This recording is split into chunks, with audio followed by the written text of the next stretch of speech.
අද අපි ඉන්නේ ලංකාවේ තියෙන ලස්සනම මිදුල ළඟ.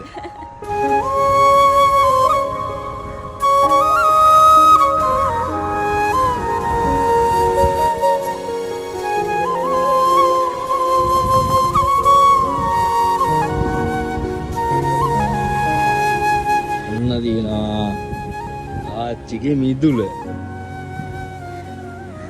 හරිම ලස්සනයි. එහා පැත්තේ මුහුද. ඇත්තටම මම දැක්ක ලංකාවේ ලස්සනම මිදුල. ඒ ආච්චි තින් තනියම ඉන්නවා ගෙදර. ඉතින් බීච් එක මෙහි දැක්කලා අර ආච්චි ඉන්නා ගෙදර. ඒ ආච්චිට මේ ටිකේ අසනීපයිලු. ඒ හින්දා මේ වෙන කෙනෙක් තමයි මේ මිදුල ඇවිල්ලා අතු ගන්න. ඒක තමයි මේ දැන් මේ ආපු කුණාටුවෙන් මේ ඔක්කොම මේ අර ලස්සනට තිබ්බ මේ රත්තරන් පාටට තිබ්බ මේ මිදුල පොඩ්ඩක් කළු වෙලා. ඒ ආච්චි හරි පොඩ්ඩක් ලැජ්ජයි. ලැජ්ජකාරී අර හරි. කොහොම තමයි ලංකාවේ ලස්සනම මිදුල තියෙන්නේ. මේ ඔයාලත් මේ පැත්තෙන් ආවොත් අනිවාර්යෙන් බලලා යන්න. ඒ ආච්චිට මම හරි දීලා යන්න. හරි ආසයි. යමු නේන.